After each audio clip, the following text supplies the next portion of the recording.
शास्त्र कहते हैं कि पति परमेश्वर है। शास्त्र कहते हैं कि पति परमेश्वर का रूप है। पति जल मांगे आप जल दीजिए, पति दवाई मांगे आप दवाई दीजिए, पति बेग मांगे आप बेग दीजिए।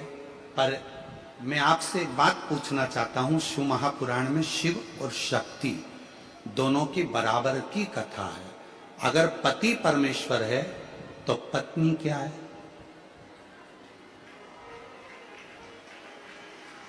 पत्नी क्या है? पत्नी भी तो परमेश्वरी है। बोलो जम के है कि नहीं है?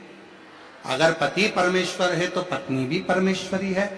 पति का सिर दुखा तो धर्म पत्नी पानी देने को तैयार है। पति को तकलीफ है तो धर्म पत्नी उसको दवाई देने को तैयार है। पर शिव पुराण कहती है जब धर्म पत्नी को भी तकलीफ आए तो पति भी तो एक गिलास पानी ला कर दे, वो भी तो दवाई ला कर दे, वो भी तो पास में खड़ा हो, तो धर्म पत्नी। आज बहुत बड़े बड़े लोग कह देते हैं कि शिव जी को जल बाद में चढ़ाना, पहले पति को जल जरूर देना। तो हम कहेंगे बहुत अच्छे से जल दीजिए, पर साथ में एक बात और कहिए कि घर की अगर पत्नी बीमार पड़ी है तो पति का भी फर्ज है कि एक गिलास पानी उसके भी दुख में आकर उसको खड़े होकर दे सकते।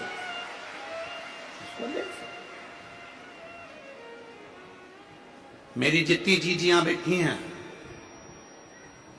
कई लोग कहते हैं ये सियोर वाला महाराज हमेशा जीजियों का पक्ष लेता है।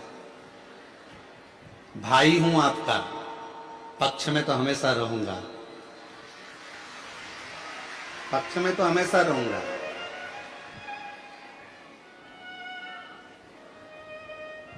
पूरे महीने अगर मेरी बहन, मेरी जीजियां आपको पानी दे सकती हैं, आपके लिए भोजन बना सकती हैं, पूरे महीने मेरी जीजियां आपके लिए सब कुछ कर सकती हैं, तो उसके रजस्वला धर्म के 5 या 7 दिन तो तुम भी उनको पानी दे सकते हो, तुम भी उनके लिए प्रसाद बना सकते हो, तुम भी उनके लिए सहयोग कर सकते हो। शिव पुराण में शिव और शक्ति की दोनों की बराबर की गाथा, दोनों। भृंगी की कथा आप लोगों ने सुनी है। भृंगी मुनि ने शंकर भगवान की परिक्रमा करी और शंकर भगवान की परिक्रमा करने में इतना शिव की भक्ति में इतना डूब गए थे कि पार्वती को अलग छोड़ दिया था और शिव की दोनों बीच में बैठे थे, तो दोनों के बीच में से भृंगी बाबा निकल गए। शिव जी को वो अच्छा नहीं लगा था। शंकर भगवान को वो श्रेष्ठ नहीं लगा। शिव जी ने पार्वती को उठाकर अपनी गोदी में बिठा लिया और दोनों एक हो गए। भृंगी को लगा कि अब तो मैं शंकर की परिक्रमा कैसे करूं। पार्वती और शिव दोनों साथ में बैठ गए। फिर भी भृंगी ने एक छोटे से भंवर का रूप रखकर दोनों के बीच में से निकलना प्रारंभ कर दिया। तब शिव जी को क्रोध आया। भगवान शंकर कुछ बोलते उससे पहले मां जगतजननी को लगा कि ये भृंगी तो शंकर का भक्त है, शिव का उपासक है, अगर शिव इसको श्राप देंगे तो अच्छी बात नहीं है। तो मां आद्यशक्ति स्वयं सामने आ गई और बुराई का पूरा ठीकरा मां आद्यशक्ति ने अपने ऊपर ले लिया और कह दिया, भृंगी सुन, एक मनुष्य के शरीर में हड्डी जितनी अस्थियां हैं ये उसके पिता की दी हुई होती है, और मनुष्य के शरीर में जितनी मांस है, रक्त है, पीप है, ये शरीर में जो रक्त है, मांस है, ये पीप है, ये सब उसकी मां का दिया हुआ होता है। और सुन भृंगी, आज तूने शंकर और शक्ति को, शिव और शक्ति में विभाजन उत्पन्न करा है, इसलिए मैं तुझे श्राप देती हूं कि तेरे शरीर में जो माता का दिया हुआ भाग है वो पूरा छिन्न हो जाए। अब हुआ क्या कि भृंगी पूरा की पूरा हड्डी का ढांचा बन गया, पूरा हड्डी का ढांचा। आप लोग देखना, शिव जी का फोटो देखो या शंकर भगवान की बारात का फोटो देखो या कोई वीडियो देखो, तो उसमें दिखेगा एक हड्डी कंकाल जैसा एक व्यक्ति चल रहा है। उसके 3 पांव हैं, उस भृंगी के 3 पांव हैं, उस संगी भृंगी के 3 चरण हैं, उस संगी भृंगी के 3 चरण, और वो संगी भृंगी के जो 3 चरण थे उस क्यों थे? क्योंकि शिव जी ने देख लिया था कि इसके 2 चरण से यह खड़ा नहीं रह पा रहा है, तो भगवान शंकर ने उसको 1 चरण और दे दिया था कि तू इन 3 चरण से अपने स्थान गंतव्य तक जा सकता है। शिव महापुराण की कथा कहती है पति और पत्नी में कोई भेद नहीं होना चाहिए।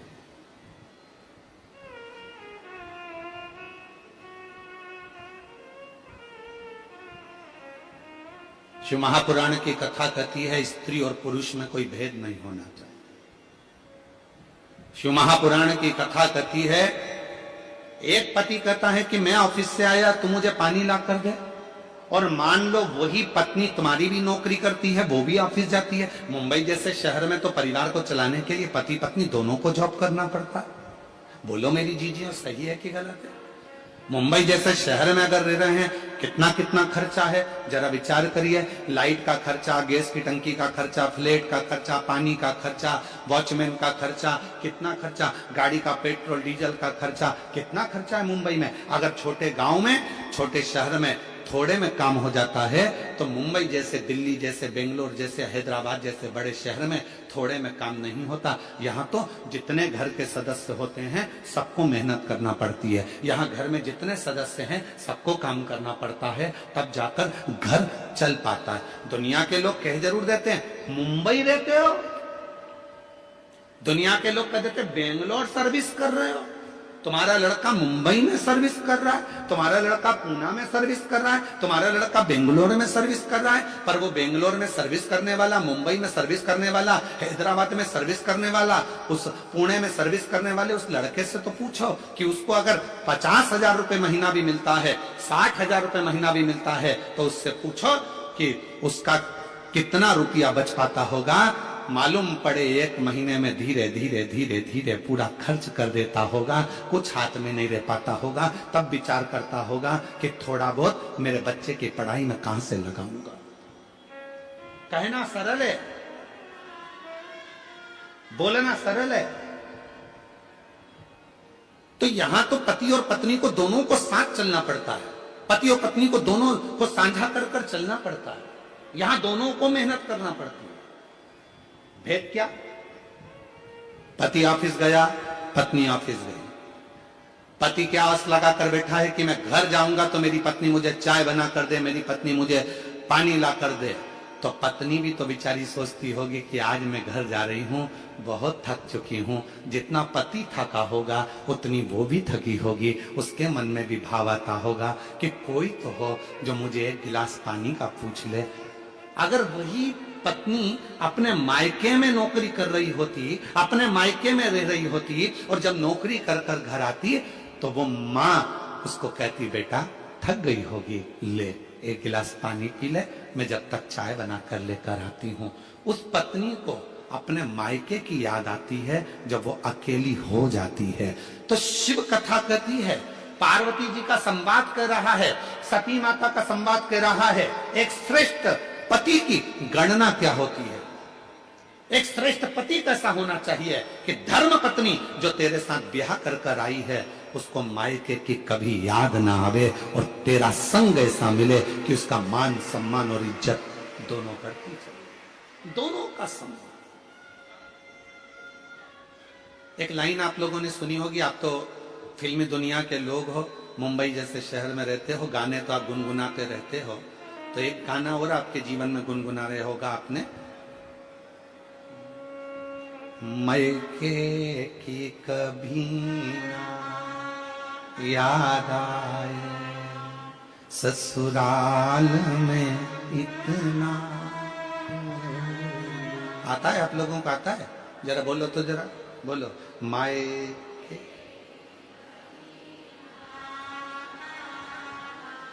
ससुराल में इतना,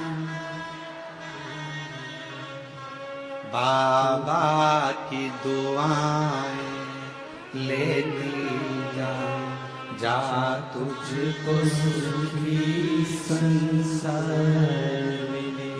बाबा की दुआएं लेती जा, तुझको सुखी संसार मिले। मायके की कभी ना याद आए, मायके की कभी ना याद आए, ससुराल में इतना प्यार मिले। ये कितनी पवित्र कथा, कितना पवित्र भाव। कब मायके की याद नहीं आएगी? लड़की को ससुराल जाने के बाद मायके की याद कब नहीं आती? जब उसका पति उसका आदर करता है, जब उसके परिवार वाले उसका सम्मान करते हैं। और हम कहेंगे, पत्नी से भी निवेदन करेंगे और पति से भी निवेदन करेंगे, याद रखना, पति आपका आदर करे, आपके ससुराल आपके परिवार वालों का आदर करे, तो आपको भी उसके परिवार वालों का आदर सम्मान दोनों को बरकरार रहे, दोनों को।